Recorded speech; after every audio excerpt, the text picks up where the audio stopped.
자, 우리가 두 번째 살펴볼 이야기는 알퐁스 도데의 마지막 수업이라는 소설입니다. 한국, 중국, 일본 3국 교과서에 모두 등장했던 유일한 소설입니다. 그래서 한국, 중국, 일본의 거의 모든 국민들이 기억하고 있는 소설이라는 뜻이죠. 아마 여러분들도 기억이 나죠? 중학교 때 배웠을 겁니다.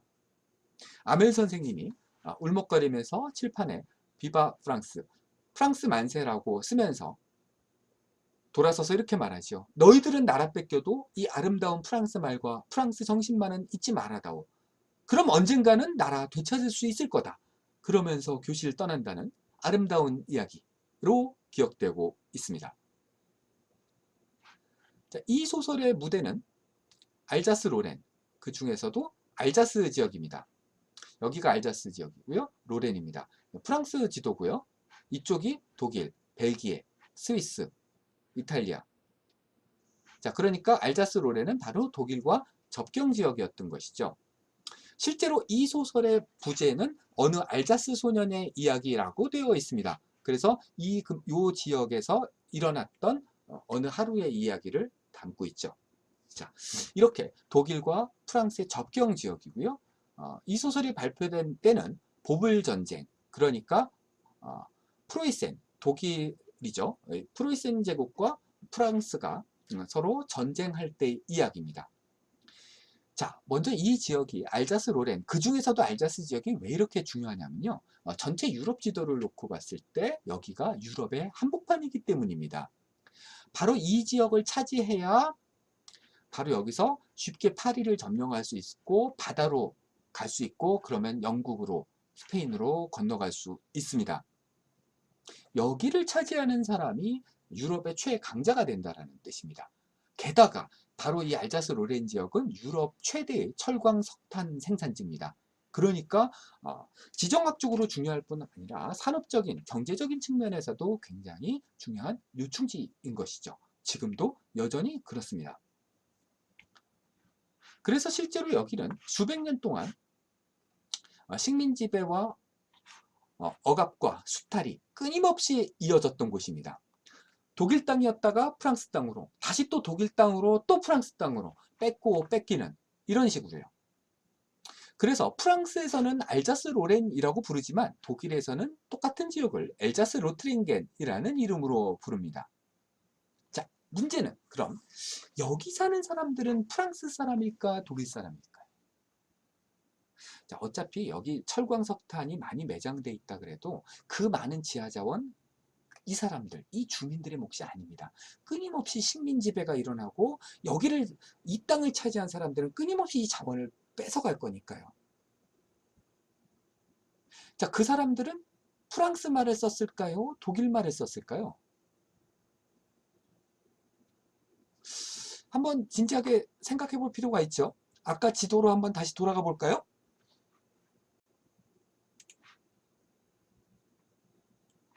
자, 이 오른쪽 부분은 알자스 로렌 지역의 방언 지도인데요. 자, 여기가 로렌, 그리고 이쪽이 알자스 지역입니다. 자, 요 알자스 로렌 지역만 떼어놓고 본다면, 자, 알자스 지역은 대부분 연두색이고요. 점점 초록색으로 짙어지죠. 이건 알자시행, 알레마닉이라고 부르는 고지 독일어, 고지대 독일어입니다. 자, 그러니까 독일어에 가깝다라는 뜻입니다. 로렌 지역의 위쪽 파란색 지역은 독일어 쪽에 가깝죠. 당연히 독일에 가까우니까요. 아래쪽 주황색 계열은 프랑스 계열에 가깝습니다. 정확히 말하면 로레너라고 부르는 그런 언어입니다. 자, 그러면 뭐가 이상한지, 어디가 이상하다는 건지 혹시 눈치챘나요? 자, 1870년 보불 전쟁이 1871년에 끝나면서 프랑스가 결국 집니다. 그래서 파리 콤뮌이 이어지죠. 이 지역을 프로이센이 점령하고 아멜 선생님이 쫓겨나는 겁니다. 왜요? 원래 여기가 고향이 아니니까요. 다시 파리로 가야죠. 자, 무슨 말이냐면요. 무슨 말이냐면 원래 프랑스 사람 아멜 선생님이 이 알자스 지역에 와서 프란츠라는 소년을 가르쳤던 겁니다. 이름 보세요. 그렇잖아요. 아멜은 분명히 프랑스 이름이죠. 이걸 하멜이라고 읽으면 안 됩니다. 프랑스인이기 때문에요. 프란츠. 누가 봐도 독일 이름이죠. 영어식이 아니잖아요. 프랑스식도 아니고요. 그러니까 아멜 선생님은 쉽게 말하면 프랑스인에 가까운 거고요. 프랑스인이고 프란츠는 독일인이거나 독일 쪽에 가까운 겁니다. 자, 그러니까 이 소설은 비유하자면, 우리에게 익숙하게 비유하자면, 자, 1945년 8월 15일 드디어 대일본 제국이 35년 통치를 마무리하고 패망하면서, 자, 이날 이때까지 조선인 가르치던 일본인 선생님이, 또는 만주국에서 일본어 가르치던 선생님이 지금 칠판에 대일본 제국 만세라고 쓰고 떠나는 장면하고 똑같은 겁니다. 그러면서 너네들이 이 아름다운 일본말과 일본 역사 잊어버리지 않고 잘 간직하면 언젠가 우리 돌아올게. 그러면서 울먹거리면서 떠나고, 마을 주민들이 모여서 이 역사적인 마지막 수업 기념하고 참관하는 그런 장면인 거죠. 그러면서 당부합니다. 내일부터 베를린에서 표준 독일어 선생님 온다. 그럼 또 새 문법 외워야겠죠. 표준 독일어 문법. 알자시행도 아니고 로레너도 아닌 표준 독일어를 배워야 되는 거죠. 조선에서도 마찬가지입니다. 바로 다음 날 이번에는 영어 선생님 오시는 거죠. 미국에서 온 영어 선생님이 또 때리면서 영어 문법 가르칠 겁니다. 한마디로 굉장히 웃기는 장면인 겁니다. 자, 이 마지막 수업은 굉장히 황당한, 어떻게 보면 나쁜 이야기인 겁니다. 무슨 말이냐면 알자스 이야기를 프랑스 시각에서 알자스인이나 알자스어를 무시하고 프랑스인과 프랑스의 시각에서 뒤집어 놓은 아주 황당한 이야기라는 거죠. 오직 아멜 선생님의 입장에서만 바라볼 수 있는 그런 장면인 겁니다. 문제는 그게 동아시아에서 한국, 중국, 일본에서 뒤집힌 그대로, 거꾸로 된 그대로 또 멋지게 번역됐다는 거죠. 자, 먼저 일본에서 먼저 번역된 시점 잘 보세요. 최후의 가르침. 제목이 뭐 조금 다르긴 한데 똑같은 작품인데요. 1907년에 엉뚱하게 전쟁 후라고 바뀌었습니다. 이 번역은 같은 번역입니다. 자, 왜 바뀌었을까요? 1905년 이때 러일 전쟁 때였기 때문입니다. 그렇죠. 이거 보불 전쟁 이야기잖아요. 그걸 러일 전쟁 이야기로 읽었기 때문입니다. 그러니까 전쟁 후라는 제목도 잘 어울리죠. 전쟁 끝나고 나서 전쟁에서 치면 이렇게 된다는 걸 보여주니까요. 자, 1914년에 또 다른 번역이 나옵니다. 근데 이 번역은 마지막 수업뿐만 아니라 마지막 수업이 수록된 단행본 소설집 전체를 번역한 겁니다. 보불전쟁 이야기라고 번역됐습니다.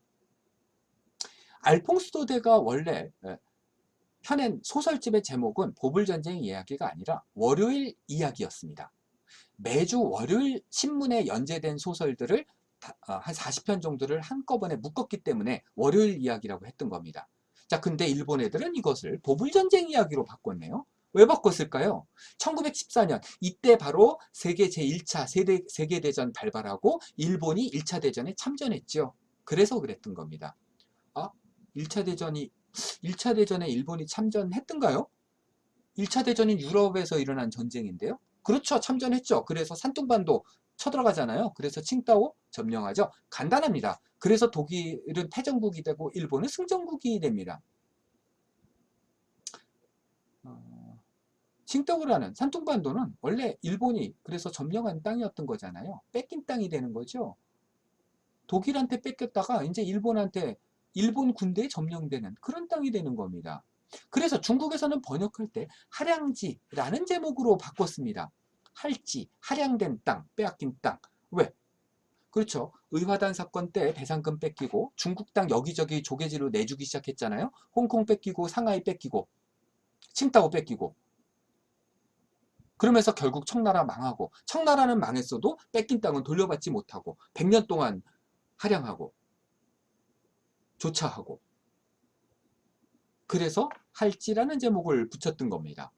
한국은 더 이상한 제목이네요. 만세라고 붙였습니다.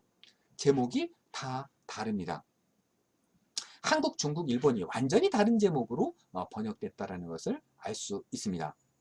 자, 먼저 중국 얘기 먼저 시작해 볼까요? 할지, 할양지. 1912년에 이 소설을, 알퐁스 도데이 소설을 처음 번역한 게 바로 후스라는 사람입니다. 이 후스는 할지를 번역한 미국에 유학할 때 이걸 번역했는데요. 이미 1900년에 의마단 사건 때 대제국 청나라가 말할 수 없는 모욕을 겪고 어마어마한 배상금을 물어야 했죠. 에피소드도 있습니다. 그때 배상금이 너무 많이 과도하게 지불됐다라 그래서 일부를 받아야 된다라는 얘기가 나옵니다. 근데 뺏은 돈을 또 미국이나 서양이 뺏은 돈을 또 다시 그래 우리가 너무 많이 뜯어먹었네. 너네 조금 덜어줄게. 돌려주는 것도 이상하잖아요. 그래서 그 돈으로 중국 유학생들을 미국에 유학시키게 됩니다. 그때 유학했던 사람 중에 한 사람이 바로 후스이기도 합니다. 바로 그 후스가 바로 이 알퐁스 도데이 이 소설을 번역하는 그런 아이러니한 상황이 벌어지게 됩니다. 그리고 1914년에 이번에는 역시 알퐁스 도데이 소설 베를린 포위라는 소설도 번역합니다. 이것이 바로 이제 산둥반도를 뺏길 때 바로 그 시점에 번역된 거죠. 그러니까 번역된 시점만 보더라도 이 사람이 갑자기 미국에서 이 소설을 왜 번역했을까 쉽게 알아차릴 수 있습니다. 이 베를린 포위라는 소설도 알퐁스 도데가 쓴 또 다른 애국주의 소설입니다. 물론 프랑스 입장에서요. 자, 사실 이 사람 알퐁스 도데라는 원작자는요 굉장히 희한한 사람인데요.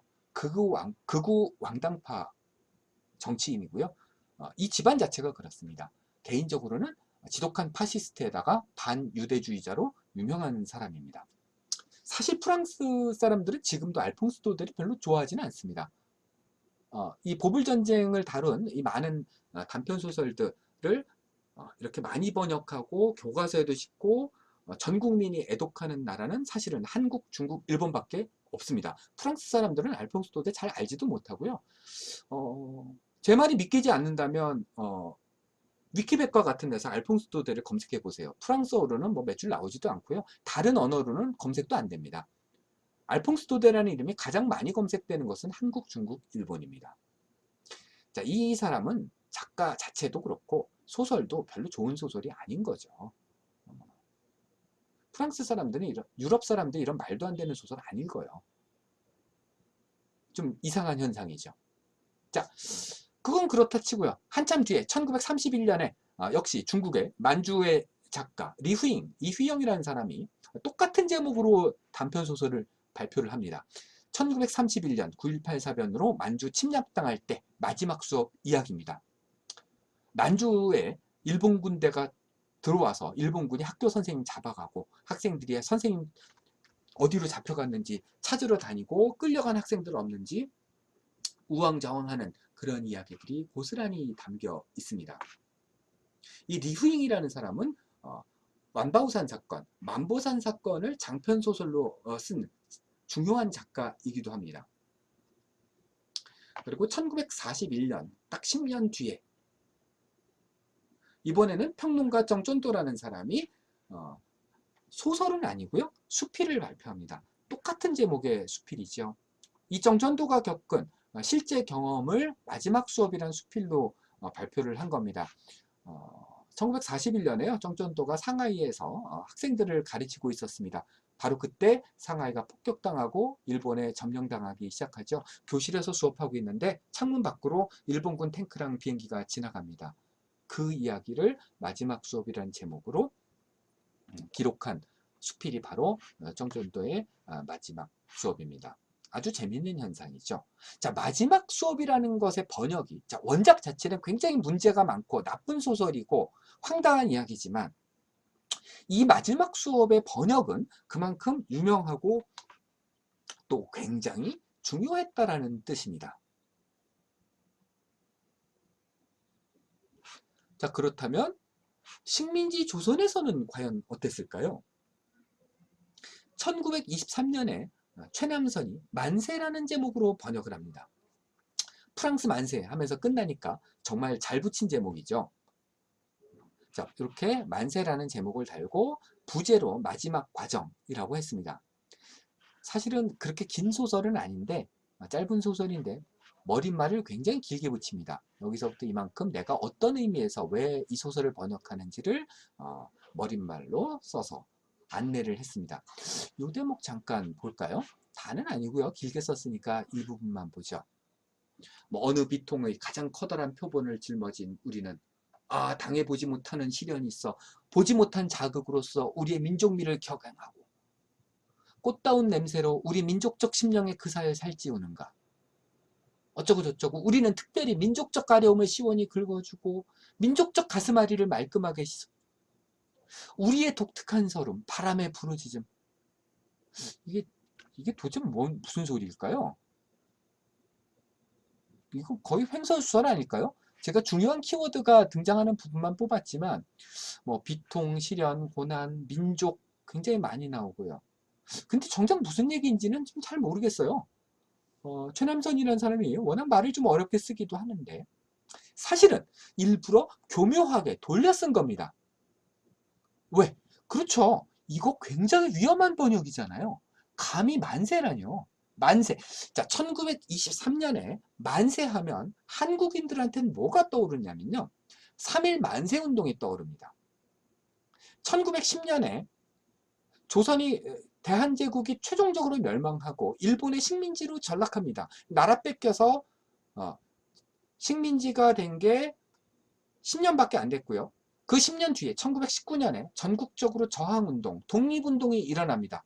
그 도화선이 됐던 것이 아까 잠깐 나왔던 이광수의 28 독립선언, 도쿄 한복판에서 만세운동이 일어나기 시작하는 거, 독립선언서가 발표되는 거고요. 한 달 뒤 3월 1일 날 아침부터 전국적인 저항운동, 독립만세운동이 일어나기 시작합니다. 2달 있다가 중국에서는 오사운동이 일어나고요. 자, 그러면 독립운동 거센 1년 반 동안 전국을 타오르게 했던 독립운동이 일어난 지 지금 4년밖에 안 됐고요. 이때 감옥 가고 고문받은 사람들 아직 다 풀려나지도 못했어요. 근데 이거 번역한 사람이 최남선이라니까요. 그때 기미 독립선언서 쓰고 바로 그 이튿날 3월 2일 날 아침에 체포돼서 감옥 갔다가 나온 사람이 바로 최남선입니다. 정말 겁도 없는 사람이고 무모한 번역이죠. 지금 감옥 갔다가 가석방 된 지 지금 2년밖에 안 됐는데요. 만세라는 제목을 붙여서 자기 이름 걸고 번역을 한다고. 이게 말이 돼요? 정말 겁도 없고 정말 무모해요. 황당한 번역이에요. 이거 사실 검열 통과하기도 어려웠는데 이거 발표된 지면이 신문지법에 의거한 간행물이었기 때문에 우연히 기적적으로 검열을 피할 수 있었습니다. 그래서 정말 멋진 번역입니다. 자, 순서대로 한번 다시 볼까요? 일본, 중국, 한국 다 똑같은 원작 놓고 번역했고요. 다 잘 번역했습니다. 세 나라의 번역이 다 좋은 번역들입니다. 그런데 제목이 다 다르고 맥락도 다 다르지요. 일본은 러일전쟁 때, 1차 대전 때 전쟁과 애국 이야기로 번역했습니다. 중국은 의화단 사건부터 산둥반도 점령 때까지 침략당하고 패전당하는 이야기, 일본과는 정반대 시점에서 번역했습니다. 한국은 또 다르게 만세 이야기, 민족과 독립 이야기로 번역하고 읽었습니다. 한국의 번역도 원작과는 다르고 일본, 중국과도 엄청나게 다르죠.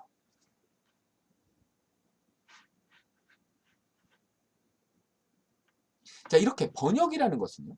서로 다른 정신, 서로 다른 상상력들을 만들어냅니다. 똑같은 원작을 거의 비슷한 시기에 동시에 번역하더라도 완전히 다른 이야기가 만들어집니다. 자, 중국처럼 리후잉이나 정전도처럼 한국에서도 이 이야기를 다시 쓰기 한 경우가 있습니다. 물론 한참 후에, 해방 직후에 완전히 새롭게 창작된 소설이 있습니다. 일본 패망한 직후에 이북 작가 전재경이라는 사람이 쓴 소설인데요. 최후의 교실이라고 제목이 붙어 있네요. 이거 읽어보면 마지막 수업이라는 것이 왜 중요하고 어떻게 읽혔는지, 왜 교과서에 오랫동안 실렸는지 아주 잘 알 수 있습니다. 그리고 심지어 지금부터도 벌써 70년 전 소설인데요. 70년, 80년 전 소설이잖아요. 근데도 지금까지도 왜 한국인들이 마지막 수업과 조선어학회 사건, 1942년에 벌어졌던 한글학사 연구자들 대탄압이 왜 쉽게 연상되는지 아주 뚜렷하게 알 수 있습니다. 이 작품 역시 그런 점에서 중국의 다시 쓰기 못지않은 완전히 새로운 관점의 다시 쓰기 성과라고 할 수 있습니다.